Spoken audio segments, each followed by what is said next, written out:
even teach the kids to hug themselves and hug the others. So have as a little exercise what I did at Ikra University. How powerful was that? Hug each other and stay there.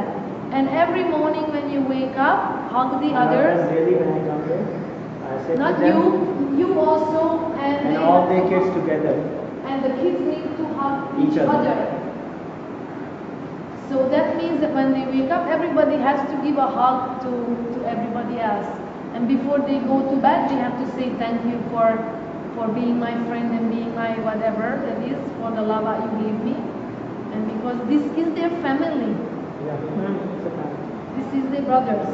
So let's teach them that yes, it's good to hug. Hug them, please. Because right now there is no women around them.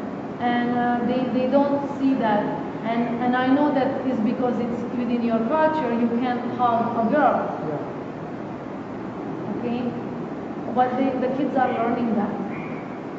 That how come they will maybe ask you, how come you don't hug her?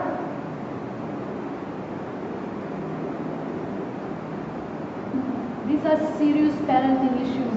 Now you understand why men are so inhibited and limited in their expressing their love, and the kids are growing up the same way.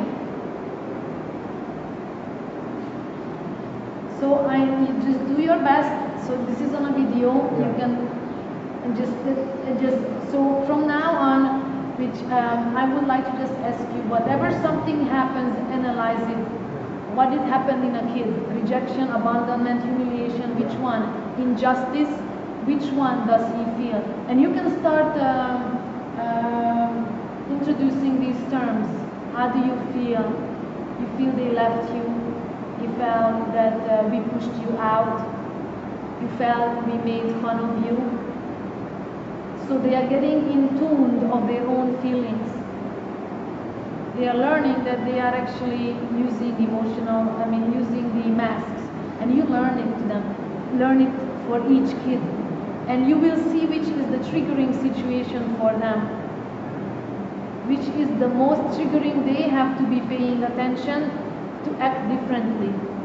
And to interpret it differently, opposed to like that if he sees whatever Patango you said, then he starts to develop hatred.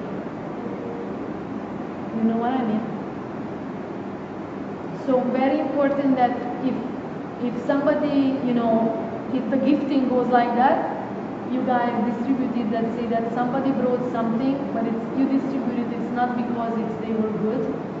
There is a certain time of the week and they get new things, and these are the things, or every other day, or I don't know how you're gonna, but set it up as a schedule, and without making it into a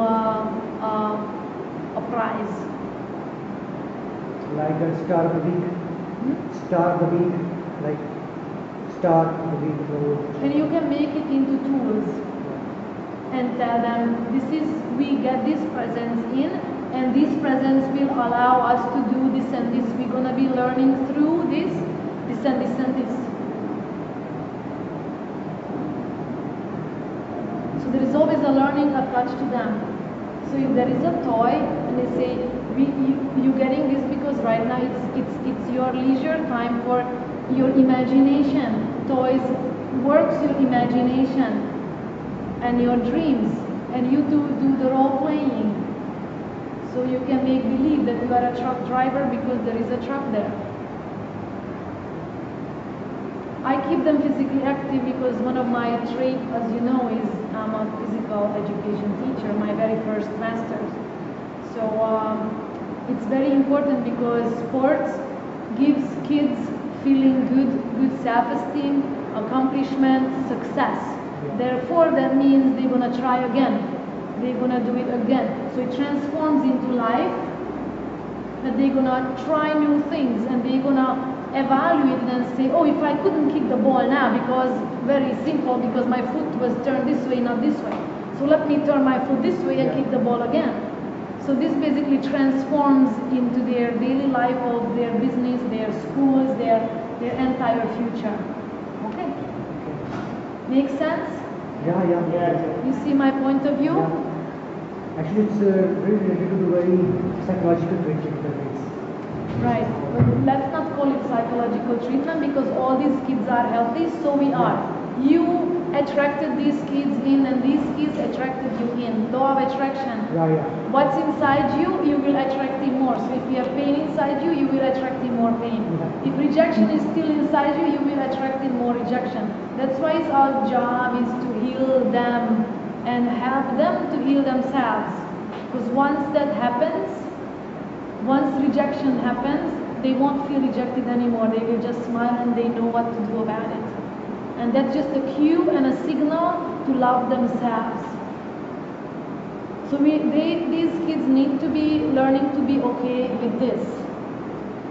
And to tell themselves, I'm okay, I'm a whole person, God loves me, and I'm okay as a kid. I'm a special kid, more special than those who have been born in the family. Because God gave me the strength to do this all by myself.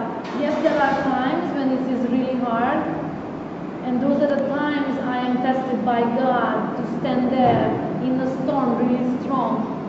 And it's okay to cry sometimes. For 2 minutes I can cry, and then let's move out of there, let's move on, and ask the question for myself, what do I want? What do I want? They grow up very fast, these children grow up very fast. So they soon will start to learn to be entrepreneurs, teach them trading. Right. That's the thing you can teach. You sell this, you make this. So a lot of activities should be around making things, doing things. And then let's make it resell, make it up for sale, even their arts and all. Okay. So thank you so much. That was Dr. Zhu for Iqra University and all whoever was listening and watching on emotional wounds and parenting and healing this world to make a lovelier and happier place. Thank you. Thank you so much. Thank you.